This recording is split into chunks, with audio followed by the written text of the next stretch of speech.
যারা বিএনপি প্রেমী রয়েছেন তাদের জন্য সুখবর আসছে। বিএনপির ভারপ্রাপ্ত চেয়ারম্যান জনাব তারেক রহমান দেশে ফিরছেন এবং ফেব্রুয়ারিতেই তিনি দেশে ফিরবেন বলে জানা গেছে। বিভিন্ন মামলা মোকদ্দমা থেকে যখন তারেক রহমান মুক্তি পাচ্ছে একের পর এক, তখনই বিএনপিপন্থী যারা বিএনপি করেন তাদের মনে একটি আশার আলো জাগছে যে জনাব তারেক রহমান লন্ডন থেকে দেশে ফিরবেন। বেগম খালেদা জিয়া এবং জনাব তারেক রহমানের নামে যে মামলা হয়েছিল একের পর এক, সেই মামলা থেকে তারা খারিজ হয়ে যাচ্ছে এবং মামলা থেকে সম্পূর্ণ বেকসুর খালাস হয়ে যাচ্ছে একের পর এক। তারপর থেকেই বিএনপি সর্বস্তরের নেতাকর্মীদের মধ্যে একটি আশার আলো সঞ্চার হচ্ছে যে জনাব তারেক রহমান আসছে, লিডার আসছে। এরপরই দৈনিক যুগান্তর আজ একটি খবর ফলোয়া করে ছাপিয়েছে যে জনাব তারেক রহমান ফেব্রুয়ারিতেই দেশে আসবেন বলে জানা গেছে। গত 5ই আগস্ট রাজনৈতিক পট পরিবর্তনের পর বিএনপির ভারপ্রাপ্ত চেয়ারম্যান তারেক রহমান লন্ডন থেকে কবে দেশে ফিরছেন তা নিয়ে নানা ধরনের জল্পনা কল্পনা শুরু হয়েছে। বিশেষ করে 21শে আগস্ট গ্রেনেড হামলা মামলায় এবং বেকসুর খালাস পাওয়ার পর বিএনপির সর্বস্তরের নেতাকর্মী সহ সাধারণ জনগণের মধ্যে এই নিয়ে জানার আগ্রহ বেড়েছে। এদিকে বিএনপির অঙ্গ সহযোগী সংগঠনের নেতাকর্মী সামাজিক যোগাযোগ মাধ্যমে লিডার আসছে এ ধরনের প্রচারণা চালাচ্ছে। আসলে বিএনপির ভারপ্রাপ্ত চেয়ারম্যান তারেক রহমান ঠিক কবে ফিরবেন সে ব্যাপারে এখনও নিশ্চিত কোনো দিনক্ষণ এখনও পাওয়া যায়নি বলে জানা গেছে। তারেক রহমানের বিরুদ্ধে যে 5টি মামলা সাজা হয় তার মধ্যে একটিতে তিনি খালাস পেয়েছেন। বাকি 4টি মামলা বিচারাধীন রয়েছে এবং দ্রুত সময়ের মধ্যে এসব মামলায় খালাস পেয়ে যাবেন। জানুয়ারি ফেব্রুয়ারির দিকেই দেশে ফিরতে পারেন বলে জানিয়েছে বিএনপি, আলোচনায় রয়েছে বলে জানা গেছে। তবে দলটির অভ্যন্তরে খোঁজ নিয়ে জানা গেছে বিএনপির ভারপ্রাপ্ত চেয়ারম্যান দেশে ফেরার তারিখ এখনও সুনির্দিষ্ট হয়নি। তারা দেশে ফেরার ইস্যুটি এদিকে আইনি দিক রয়েছে, অন্যদিকে রাজনৈতিক বিষয় বলেও মনে করছে কেউ কেউ। উন্নত চিকিৎসার জন্য বিএনপির চেয়ারপারসন খালেদা জিয়া কখন বিদেশে যেতে পারেন ও ভারপ্রাপ্ত চেয়ারম্যান তারেক রহমান কখন দেশে ফিরতে পারেন এ ব্যাপারে লন্ডন সফর দলের মহাসচিব মির্জা ফখরুল ইসলাম আলমগীর দেশে ফিরলে কিছুটা স্পষ্ট হতে পারে বলে ধারণা করা হচ্ছে। বৃহস্পতিবার দেশে ফেরার কথা রয়েছে বিএনপির মহাসচিবের। তবে তারেক রহমান দেশে ফেরার পথ প্রশস্ত হচ্ছে জানিয়ে আইনজীবীরা বলেছেন, সাজা হওয়া 4টি মামলা সহ 39টির মতো মামলা আইনি প্রক্রিয়া নিষ্পত্তির অপেক্ষায় রয়েছে। এ বিষয়ে শনিবার লন্ডনে সাংবাদিকদের সঙ্গে মতবিনিময়কালে এক প্রশ্নের জবাবে বিএনপির মহাসচিব মির্জা ফখরুল ইসলাম আলমগীর বলেন, দল যখন মনে করবে তখন তারেক রহমান দেশে ফিরবেন। এছাড়া ওনার আরও কিছু আইনি জটিলতা রয়েছে, সেগুলো শেষ করেই তিনি দেশে ফিরবেন বলে মির্জা ফখরুল ইসলাম স্পষ্ট জানিয়েছেন। জানতে চাইলে যুক্তরাষ্ট্রের বিএনপি সভাপতি এম এ মালিক যুগান্তরকে বলেন, ম্যাডাম খালেদা জিয়া লন্ডনে আসার কথা রয়েছে। ম্যাডামকে তো প্রথম রিসিভ করতে হবে, তার চিকিৎসার জন্য প্রস্তুতি নিশ্চয়ই একটা আছে। ম্যাডামকে রিসিভ না করে আমার মনে হয় না যে কোনো কিছু হবে।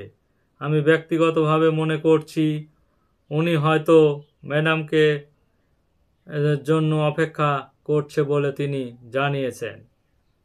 খোঁজ নিয়ে জানা যায় তারেক রহমানের বিরুদ্ধে রাষ্ট্রদ্রোহ, মানহানি, নাশকতা এবং গ্রেনেড হামলা, দুর্নীতির অভিযোগ ঢাকাসহ দেশব্যাপী 80-82টির মতো মামলা করা হয় এবং 111-এর সেনা সমর্থিত তত্ত্বাবধায়ক সরকার পরবর্তী আওয়ামী লীগ ক্ষমতায় আসার পর এসব মামলা হয়েছে বলে তিনি জানিয়েছেন।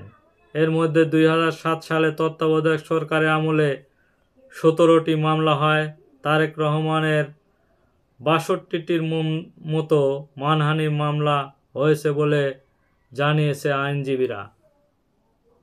এ বিষয়ে জানতে চাইলে বিএনপির কেন্দ্রীয় আইন বিষয়ক সম্পাদক তারেক রহমানের আইনজীবী ব্যারিস্টার কায়সার কামাল যুগান্তরকে বলেন, বিএনপির ভারপ্রাপ্ত চেয়ারম্যান তারেক রহমানের বিরুদ্ধে সব মিলিয়ে ৮০ থেকে ৮২টি মামলা করা হয়েছিল। ৫টি মামলায় তার দ্বন্দ্ব হয়েছে। এর মধ্যে একটিতে খালাস পেয়েছে, বাকি ৪টি আদালতে বিচারাধীন রয়েছে। এখন পর্যন্ত নিষ্পত্তি হয়নি বলে তিনি জানিয়েছেন। তিনি জানান, ৫ই আগস্টের পর থেকে এখন পর্যন্ত তারেক রহমানের ৩৯টি মামলা বাতিল বা খারিজ কিংবা খালাস পেয়েছেন। এর মধ্যে একটি মামলায় তিনি খালাস পেয়েছেন, আর বাকি ৩৮টির মধ্যে কোনো না কোনো মামলা বাতিল হয়েছে আর কোনোটি খারিজ হয়েছে। ৩৫টির মতো মামলা আছে পেন্ডিং। এগুলো সব মানহানির মামলা বলে আইনজীবী জানিয়েছেন। কায়সার কামাল আরও জানান, হাইকোর্টের ৯টি মামলা আইনগতভাবে বাতিল হয়েছে। এই মামলাগুলো ২১শে আগস্ট গ্রেনেড হামলা মামলা। তারেক রহমান বেকসুর খালাস পান। বাকি সংশ্লিষ্ট আদালত, জজ এবং ম্যাজিস্ট্রেট কোর্ট কর্তৃক বাতিল এবং খারিজ হয়েছে। এখন পর্যন্ত তারেক রহমানের কোনো মামলা প্রত্যাহার হয়নি বলে জানান তার এই আইনজীবী। তিনি আরও বলেন, তারেক রহমান দেশের প্রচলিত আইন আদালতের প্রতি শ্রদ্ধাশীল এবং সাংবিধানিক প্রতি পূর্ণ আস্থাশীল। তার বিরুদ্ধে দায়েরকৃত প্রত্যেকটি মামলা ভিত্তিহীন। তারপর তিনি আদালতের মাধ্যমে মামলাগুলো নিষ্পত্তি চান বলে এই আইনজীবী জানিয়েছেন। সেনা সমর্থিত 111 সরকারের সময় 2007 সালে 7 মার্চ তারেক রহমান গ্রেপ্তার করা হয়। পরের বছর 3 সেপ্টেম্বর জামিনে মুক্তি পেয়ে 11 সেপ্টেম্বর চিকিৎসার জন্য সপরিবারে যুক্তরাষ্ট্রে চলে যান।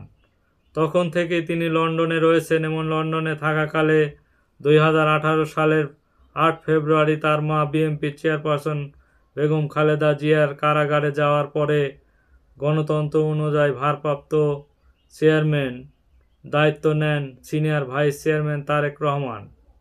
সেখানে তিনি দল পরিচালনা করছেন। সেখান থেকেই তিনি দল পরিচালনা করছেন। বিএনপির নেতারা জানান, তারেক রহমান দলের এমন সাংগঠনিকভাবে শক্তিশালী করেছেন, তেমনিভাবে ঐক্য রেখেছেন। তার নেতৃত্বে পরিচালিত আন্দোলনেই ফ্যাসিবাদী আওয়ামী লীগ সরকারের পতন হয়েছে। এখন পরিবর্তন পরিস্থিতি, তার দেশে ফেরার খুবই কাঙ্ক্ষিত এবং নেতাকর্মীরা সেদিকেই চেয়ে আছেন। জানা গেছে, তারেক রহমান মামলাগুলো বর্তমানে আইনি প্রক্রিয়া রয়েছে। আইনি প্রক্রিয়ার মধ্য দিয়েই তিনি খালাস পাচ্ছেন বলে জানা গেছে। সে ব্যাপারে আইনজীবীরা তৎপর রয়েছেন যাতে দ্রুত জনাব তারেক রহমান মুক্তি পান। এবং বিএনপির নীতি নির্ধারক পর্যায়ে কথা বলে জানা গেছে, তারেক রহমান দীর্ঘ সময় ধরে দেশের বাইরে আছেন। এক্ষেত্রে তার দেশে ফেরার বিষয়ে অন্তর্বর্তী সরকারের অবস্থান কি, দলের পক্ষ থেকে সেটা জানানোর চেষ্টা করা হচ্ছে এবং পাশাপাশি বাংলাদেশের রাজনীতির সঙ্গে যুক্ত প্রভাবশালী দেশগুলোর মনোভাবও জানার চেষ্টা করবে বিএনপি। বিএনপির নেতারা বলেছেন, পরবর্তী পরিস্থিতি তারেক রহমান দেশে ফেরার ক্ষেত্রে কোনো কিছুই বাধা হয়ে দাঁড়াবে না এবং স্বৈরাচার হাসিনা সরকারের পতনের ক্ষেত্রে তার নেতৃত্ব ইতিমধ্যে প্রতিষ্ঠিত হয়েছে বলে জানা গেছে এবং তারেক রহমান আসবে বাংলাদেশে অচিরেই বীরের বেশে। ধন্যবাদ সবাইকে।